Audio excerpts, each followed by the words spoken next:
Good morning, welcome to 30/60. నేను ప్రతిభ. ముందుగా headlines.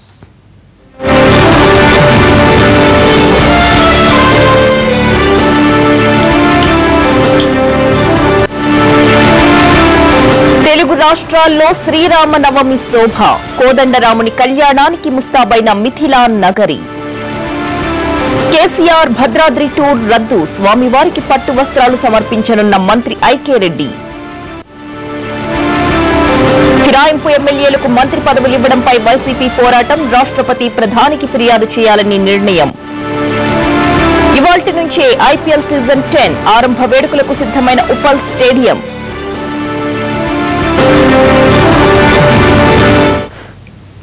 శ్రీరామనవమికి భద్రాచలం ముస్తాబైంది. జగదభిరాముడి కళ్యాణానికి భక్త కోటి వేచి చూస్తోంది. శ్రీరామనవమి సందర్భంగా జరిగే సీతారాముల కళ్యాణ వేడుక నిర్వహించే మిథిలా స్టేడియంలో శిల్పకళ అందరినీ ఆకట్టుకుంటోంది. ఇవాళ అభిజిత్ లగ్నంలో స్వామివారి కళ్యాణం జరగనుంది.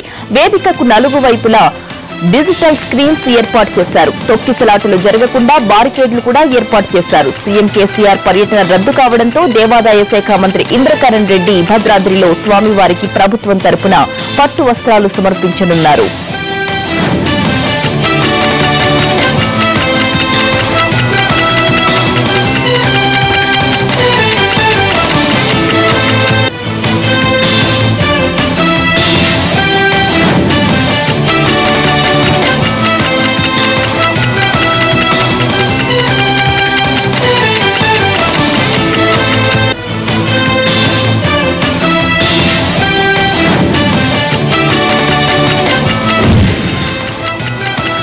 భద్రాద్రిలో రాత్రి ఎదుర్కోలు ఉత్సవం కన్నుల పండుగగా జరిగింది. సీతారాముల్ని ఎదురెదురుగా కూర్చోబెట్టి శుభలేఖను చదివి వినిపించారు వేద పండితులు.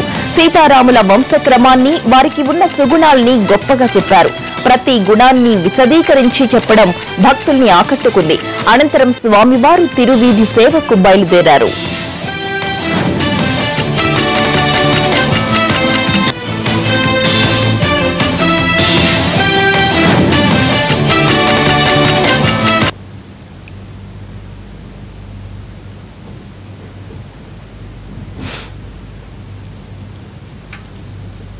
ఇలా ఈ వర్తమానం యావత్తు కూడా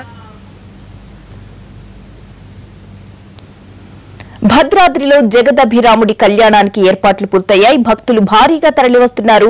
మరిన్ని వివరాలు మా ప్రతినిధి దేవి భద్రాచలం నుంచి అందిస్తారు. Devi, over to you.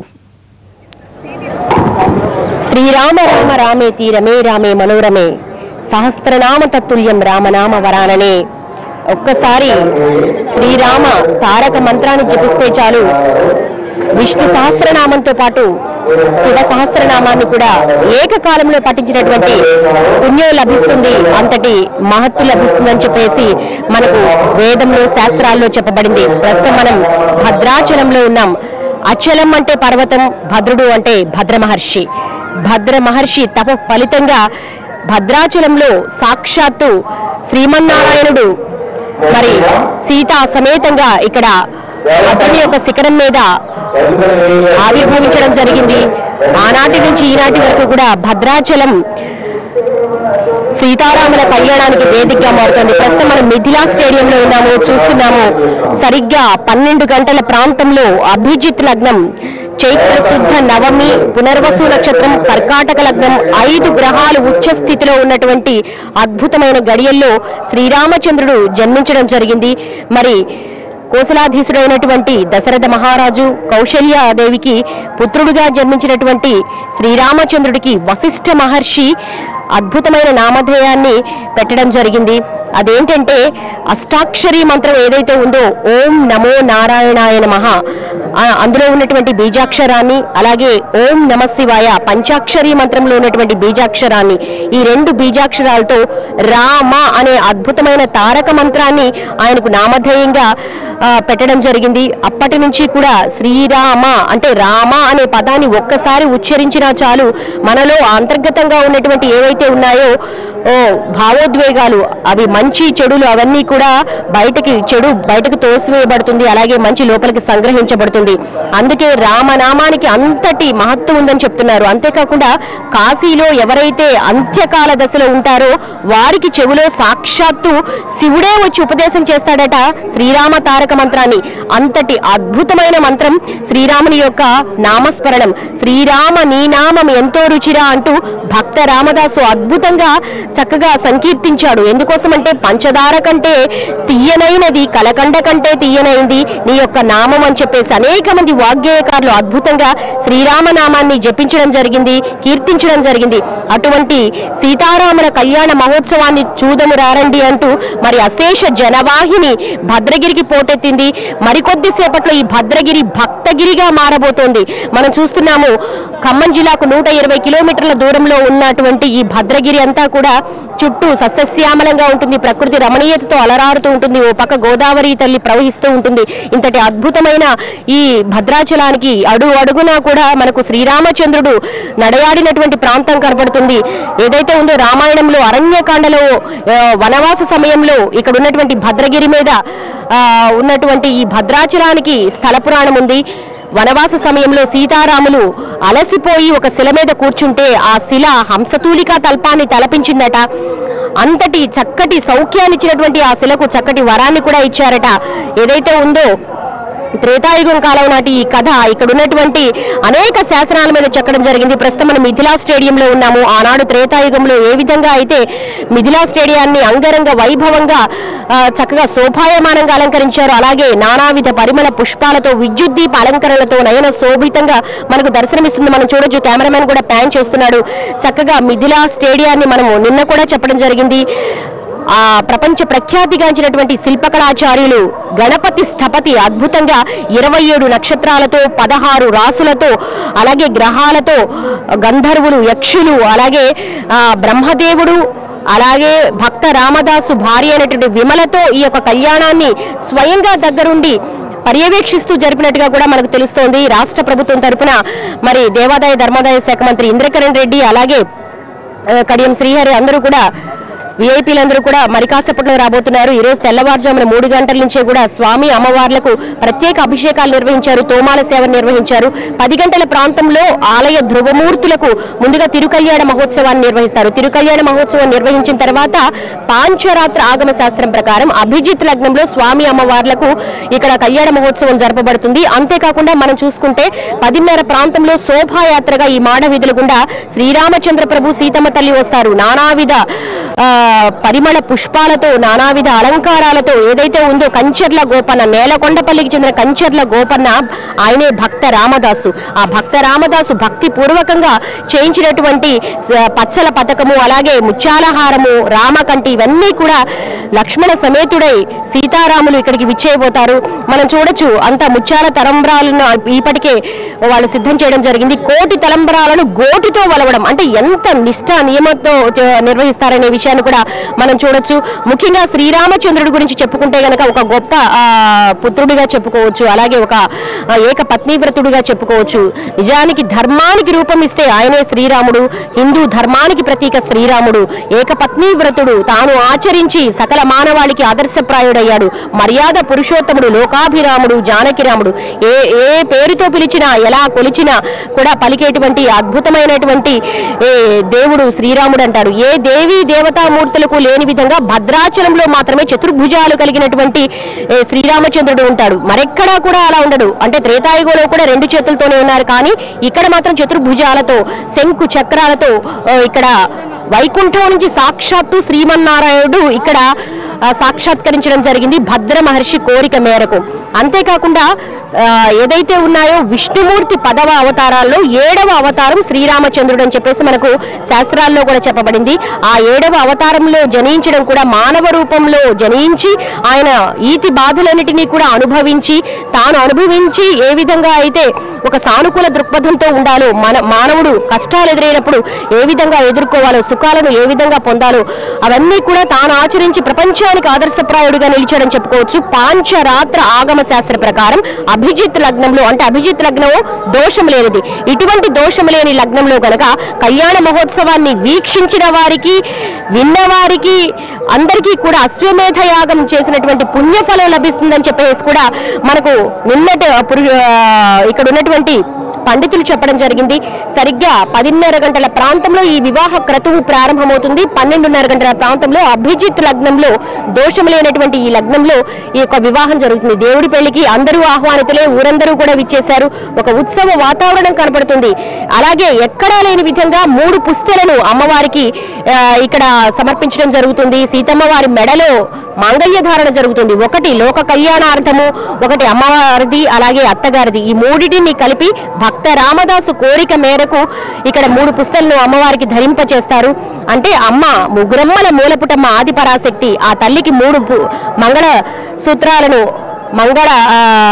సూత్రాలను ధరింపజేస్తూ ఉంటారు. మొత్తంగా ఇక్కడ ఉన్నటువంటి కోలాహలం, పట్టు వస్త్రాలు, అలాగే తలంబ్రాలతో మరింత నయన మనోహరంగా విరాజిల్లబోతోంది. భక్తజన సమూహం అంతా కూడా ఒక భక్తి పారవస్యంలో ఒక ఆధ్యాత్మిక శోభ సంతరించుకుంది Bhadragiri. Over to studio. Right, thank you Devi. Should break తీసుకుందాం, స్టే విత్ us.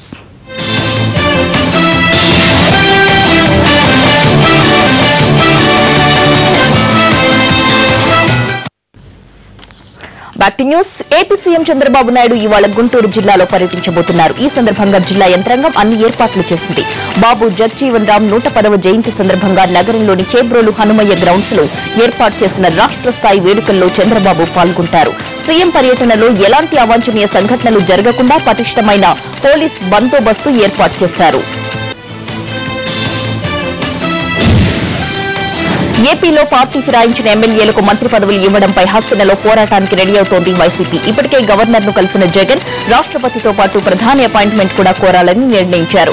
ఢిల్లీ పెద్దలతో పాటు అన్ని రాజకీయ పార్టీల నేతల మద్దతు కూడగట్టడానికి ప్రయత్నాలు ప్రారంభించారు. తెలంగాణలో టీడీపీ నుంచి వెళ్లిన ఎమ్మెల్యేలకు టీఆర్ఎస్ ప్రభుత్వం మంత్రి పదవులు ఇచ్చినప్పుడు బాబు మాట్లాడిన రికార్డులు కూడా జాతీయ పార్టీ నేతలకు అందజేయాలని భావిస్తున్నారు వైసీపీ నేతలు.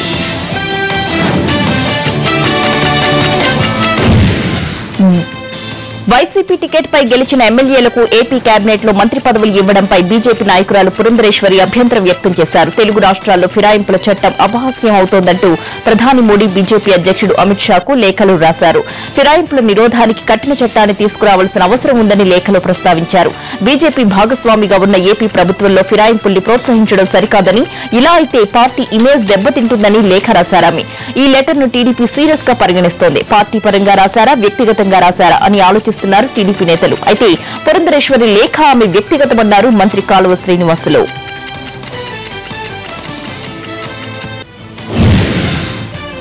డబుల్ బెడ్రూమ్ ఇళ్లు ఇప్పిస్తామంటూ ఎవరైనా లంచం అడిగితే చెప్పుతో కొట్టాలన్నారు తెలంగాణ మంత్రి కేటీఆర్. మహబూబ్ నగర్ జిల్లా దివిటిపల్లెలో డబుల్ బెడ్రూమ్ ఇళ్ల నిర్మాణ పనులను ఆయన పరిశీలించారు. సీఎం కేసీఆర్ ప్రతి పేదవాడి సంక్షేమానికి కట్టుబడి ఉన్నారని చెప్పారు. ఇది సంక్షేమ రాజ్యమే కానీ కాంగ్రెస్ హయాంలా బ్రోకర్ల రాజ్యం కాదన్నారు. 2019 ఎన్నికల దిశగా కార్యాచరణ రెడీ చేసుకుంది తెలంగాణ కాంగ్రెస్. అసెంబ్లీ ఎన్నికలకు ఏడాది ముందుగానే మేనిఫెస్టో విడుదల చేయాలని తీర్మానించింది. వీహెచ్ లేఖతో ఏర్పాటైన కాంగ్రెస్ నేతల సమావేశంలో ప్రస్తుతం పార్టీ నడుస్తున్న తీరుపై అసంతృప్తి వ్యక్తమైంది. రాత్రిళ్లు గ్రామాల్లో నిద్ర చేస్తే క్యాడర్లో జోష్ వస్తుందని నేతలు అభిప్రాయపడ్డారు. త్వరలోని 60 నుంచి 70 నియోజకవర్గాలకు ఎమ్మెల్యే అభ్యర్థుల్ని ప్రకటించడంతో పాటుగా కాంగ్రెస్ క్యాడర్పై అక్రమంగా బడాయిస్తున్న కేసులకు నిరసనగా జైలు భరో కూడా చేపడతామన్నారు పీసీసీ చీఫ్. పని విషయంలో తనకు ముఖ్యమంత్రితోనే పోటీ అన్నారు ఏపీ ఐటీ పంచాయతీరాజ్ మంత్రి నారా లోకేష్. మంత్రి అయ్యాక తొలి రోజు నిర్వహించిన సమీక్షలో రూరల్ డెవలప్మెంట్ పై పలు విషయాలు చర్చించామన్నారు. గ్రామాల్లో తాగునీటి వసతికి ప్రాధాన్యత ఇస్తామన్న ఆయన రాత్రికి రాత్రి తాగునీటి సమస్యను పరిష్కరించలేమని, దీనికి స్వల్ప దీర్ఘకాలిక లక్ష్యాలు నిర్దేశించుకుంటామని అన్నారు. ఛాలెంజింగ్ గా పనిచేసి కీలక శాఖల్ని సమర్థవంతంగా నిర్వహిస్తానన్నారు లోకేష్. ఐటీ సెక్టార్లో తనకున్న పరిచయాలతో పెట్టుబడులు తీసుకొస్తానన్నారు. ఏపీ గ్రామీణాభివృద్ది శాఖ మంత్రిగా ప్రమాణం చేసిన నారా లోకేష్ సచివాలయంలో బిజీగా గడుపుతున్నారు. ఉపాధి హామీపై సీఎం చంద్రబాబు అధ్యక్షతన జరిగిన సమీక్షా సమావేశంలో పాల్గొన్న ఆయన సచివాలయంలో తన ఛాంబర్ కోసం అన్వేషిస్తున్నారు. 2, 5 బ్లాకుల్లో ఛాంబర్ ఏర్పాటు చేసుకునేందుకు ఉన్న అవకాశాలను పరిశీలించారు. అంతేకాకుండా గతంలో పంచాయతీరాజ్ శాఖ మంత్రిగా చేసిన అయ్యన్న పాత్రుడు ఛాంబర్ ని కూడా లోకేష్ పరిశీలించారు.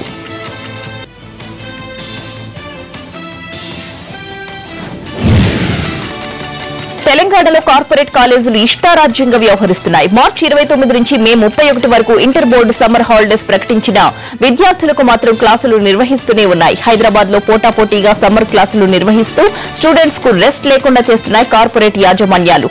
విషయాన్ని తెలుసుకున్న ఇంటర్ బోర్డు అధికారులు కొన్ని ప్రైవేట్ కాలేజీల్లో దాడులు నిర్వహించారు. కొన్ని సంస్థలకు నోటీసులు కూడా జారీ చేశారు.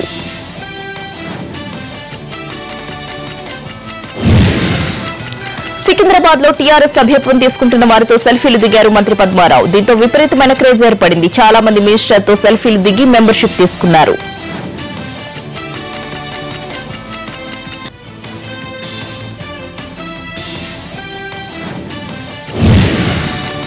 అగ్రిగోల్డ్ బాధితులకు న్యాయం చేయాలంటూ అన్ని కోణాల నుంచి ఒత్తిడి వస్తుండటంతో దర్యాప్తు వేగవంతం చేసింది ప్రభుత్వం. అగ్రిగోల్డ్ ఆస్తుల వివరాలను హైకోర్టుకు సమర్పించింది ఏపీసీఐడి. జాబితాలో కీలకమైన హైలాండ్ ఆస్తులతో పాటు 9 విలువైన ఆస్తులు, 280 చిన్న తరహా ఆస్తుల వివరాల జాబితాను కూడా కోర్టుకు సమర్పించింది సిఐడి. అగ్రిగోల్డ్ మొత్తం ఆస్తుల విలువను 1320 కోట్లుగా పేర్కొంది. అయితే అగ్రిగోల్డ్ ఆస్తులకు సంబంధించి తెలంగాణ సిఐడి అధికారులు ఎలాంటి వివరాలు ఇవ్వకపోవడంతో తదుపరి విచారణను ఈ నెల 18కి వాయిదా వేసింది హైకోర్టు. విశాఖలోని విక్టోరియా ఆసుపత్రిని పునరుద్దరించడానికి అన్ని చర్యలు తీసుకుంటామన్నారు మంత్రి కామినేని శ్రీనివాస్. ఎంసీహెచ్ బ్లాక్ ఏర్పాటుకు నిధుల సమీకరణపై ఆయన కలెక్టర్, హెల్త్ సెక్రటరీ, స్థానిక ప్రజాప్రతినిధులతో చర్చించారు. ఈ సమీక్షలో మంత్రి అయ్యన్న పాత్రుడు, ఎమ్మెల్యేలు వాసుపల్లి, విష్ణుకుమార్ రాజు, వెలగపూడి రామకృష్ణ పాల్గొన్నారు.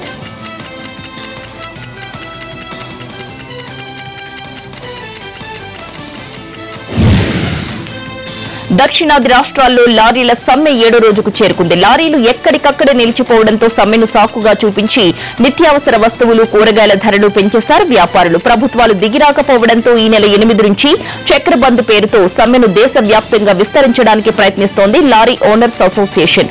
15 డిమాండ్లతో సమ్మెకు దిగిన లారీ యజమానులు ఇవాళ్టి నుంచి అత్యవసర వస్తువులైన పాలు, నీళ్లు, కూరగాయలు, మందులు, పెట్రోల్, డీజిల్ల రవాణాను నిలిపివేయాలని భావిస్తున్నారు. దేశవ్యాప్తంగా ఎండలు మండిపోతున్నాయి. ఉత్తరాది నుంచి వడగాల్పులు వీస్తుండటంతో తెలుగు రాష్ట్రాలు నిప్పుల కొలిమిని తలపిస్తున్నాయి. భానుడి ప్రతాపంతో మధ్యాహ్నం రోడ్లు నిర్మానుష్యంగా మారుతున్నాయి. సీమ, ఉత్తర తెలంగాణ, హైదరాబాద్లలో 40 డిగ్రీలకు పైబడి ఉష్ణోగ్రతలు నమోదవుతున్నాయి. ఎండల దెబ్బకు తిరుమలలో భక్తుల సంఖ్య గణనీయంగా తగ్గిపోయింది. కాళ్లకు చెప్పులు లేకుండా క్యూ కాంప్లెక్స్ లో నిల్చునే భక్తులు తీవ్ర అవస్థలు పడుతున్నారు. దీంతో టీటీడీ మాడ వీధుల్లో స్ప్రింక్లర్స్ ఏర్పాటు చేసి వేడి తగ్గించే ప్రయత్నం చేస్తోంది.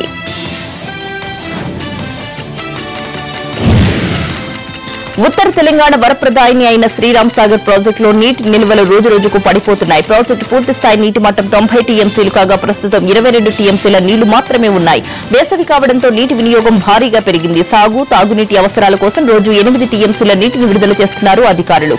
దీంతో ప్రాజెక్టు డెడ్ స్టోరేజ్ కు చేరుతోంది. మరికొన్ని రోజులైతే తాగునీటికి ఇబ్బంది ఏర్పడే పరిస్థితి ఉంది.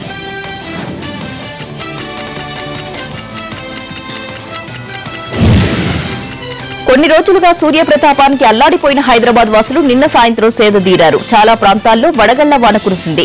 పలు ప్రాంతాల్లో గాలి దుమారు వచ్చి వర్షం కురవడంతో ఉష్ణోగ్రతలు తాత్కాలికంగా తగ్గాయి. సాధారణంగా శ్రీరామనవమి రోజు వర్షం కురుస్తుంది అంటారు. కానీ ఈసారి ఒకరోజు ముందే వర్షం కురిసిందని హైదరాబాద్ వాసులు సంతోషం వ్యక్తం చేశారు.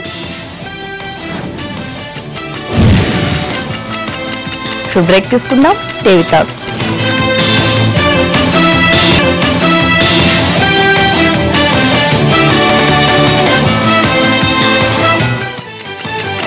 Back news. ఆయేషా మీరా కేసులో పోలీసుల బలవంతం వల్లే తాను నేరాన్ని అంగీకరించాల్సి వచ్చిందన్నాడు సత్యంబాబు. తన పెదాలు కదిలించి డబ్బింగ్ చెప్పించి నేరం చేసినట్లు ఒప్పించారని చెప్పాడు. తనను అరెస్ట్ చేసినప్పుడు తల్లిని, చెల్లిని ఎన్కౌంటర్ చేస్తామని బెదిరించారని ఆరోపించాడు సత్యంబాబు. ఈ ఆరోపణల్ని ఖండిస్తున్న పోలీసుల వాదనను తిప్పికొడుతున్నారు లాయర్స్. నాడు నేరం ఒప్పుకునేలా బెదిరించారని సత్యంబాబు లాయర్స్ చెబుతున్నారు. జయశంకర్ భూపాలపల్లి జిల్లా మహదేవ్పూర్ అడవుల్లో దుప్పులను వేటాడిన కేసులో 2 నిందితులను పోలీసులు అరెస్ట్ చేశారు. మహదేవ్పూర్ జడ్పీటీసీ భర్త A4 నిందితుడైన అక్బర్ ఖాన్ తో పాటు కరీంనగర్ కు చెందిన మున్నాను కూడా అరెస్ట్ చేశారు. నిందితుల నుంచి 8mm స్పోర్టింగ్ రైఫిల్ 1, 18 రౌండ్ల బుల్లెట్స్, గన్ లైసెన్స్ తో పాటు 3 సెల్ ఫోన్స్ ని సీజ్ చేశారు. ఈ కేసులో హైదరాబాద్ కు చెందిన కీలక నిందితుల కోసం 3 బృందాలు గాలిస్తున్నాయన్నారు మహదేవ్పూర్ డీఎస్పీ ప్రసాద్ రావు.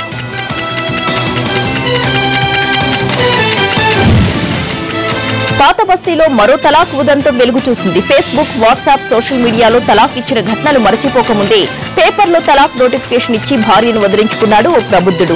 రియాద్ లో ఉంటున్న ముస్తాక్ పాత బస్తీ యువతికి పేపర్ నోటిఫికేషన్ ద్వారా తలాక్ పంపించాడు. 2 ఏళ్ల క్రితం బేగంతో ముస్తాక్ కు వివాహమైంది. వీరికి ఒక కొడుకు కూడా ఉన్నాడు. రియాద్ లో బ్యాంకు ఉద్యోగం చేసే ముస్తాక్ భార్యను వదిలించేందుకు ఫిబ్రవరిలో హైదరాబాద్ తీసుకొచ్చాడు. భార్యను పుట్టింట్లో వదిలేసి తిరిగి రియాద్ వెళ్లిపోయాడు. స్థానిక ఉర్దూ పేపర్లో తలాక్ ఇచ్చాడు. దీంతో షాక్ కు గురైన బేగం పోలీసుల్ని ఆశ్రయించింది. ఓల్డ్ సిటీ పోలీసులు కేసు విచారణ జరుపుతున్నారు.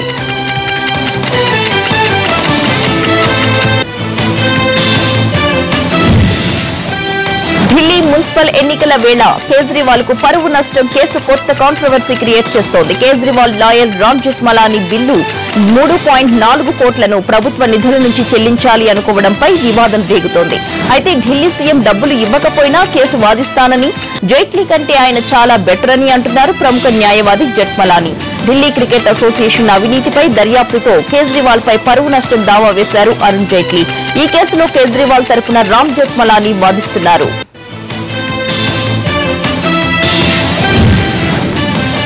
ఆర్మీ ఉన్నతాధికారుల కంప్యూటర్లను హ్యాక్ చేసే కుట్రను సైబర్ సెక్యూరిటీ టీం రట్టు చేసింది. ఢిల్లీ హెడ్ క్వార్టర్స్ లో పనిచేస్తున్న 4 లెఫ్టినెంట్ జనరల్ స్థాయి అధికారుల కంప్యూటర్లకు సెక్స్ వీడియోలను ఈమెయిల్ లింక్స్ ద్వారా పంపించారు హ్యాకర్స్. ఆ లింకులను ఓపెన్ చేస్తే కంప్యూటర్స్ లో ఉన్న సమాచారం మొత్తం హ్యాకర్స్ కి చేరిపోతుంది. అసభ్య దృశ్యాలు, చిత్రాలు ఉండే వెబ్సైట్ల లింకులను మాల్వేర్స్ గా కంప్యూటర్లలో చొప్పించి హ్యాక్ చేసే ప్రయత్నం చేశారు. అయితే ఇండియన్ ఆర్మీకి చెందిన సైబర్ సెక్యూరిటీ టీం హ్యాకర్ల కుట్రను అడ్డుకుంది. ఐపీ అడ్రస్ ఆధారంగా హ్యాకర్లు జర్మనీకి చెందిన వారిగా అనుమానిస్తున్నారు.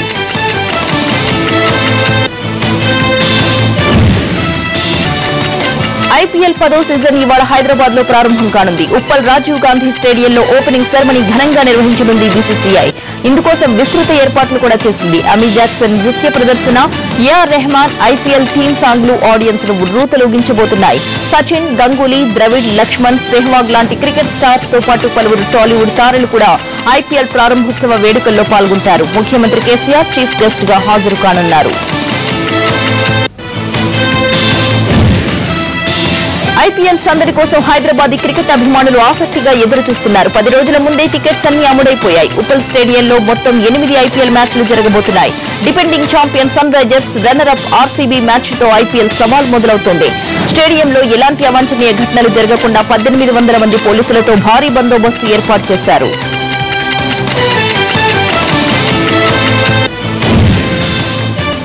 ఏపీ చలనచిత్ర జాతీయ అవార్డులను ప్రభుత్వం ప్రకటించింది. 2012-2013 సంవత్సరాలకు గాను ఎన్టీఆర్, బిఎన్ రెడ్డి, రఘుపతి వెంకయ్య, నాగిరెడ్డి చక్రపాణి అవార్డులను ప్రకటించింది. 2012 ఎన్టీఆర్ జాతీయ అవార్డు ఎస్పీ బాలసుబ్రహ్మణ్యంకు దక్కితే 2013కు హేమామాలిని ఎంపికయ్యారు. 2012 బిఎన్ రెడ్డి అవార్డును సింగీతం శ్రీనివాసరావుకు, 2013 సంవత్సరానికి కోదండరామిరెడ్డికి ప్రకటించింది. 2012 సంవత్సరానికి నాగిరెడ్డి, చక్రపాణి అవార్డుకు దగ్గుబాటి సురేష్ ను, 2013 సంవత్సరానికి దిల్ రాజును ఎంపిక చేసింది. 2012 రఘుపతి వెంకయ్య అవార్డుకు కోడి రామకృష్ణ ఎంపికయ్యారు.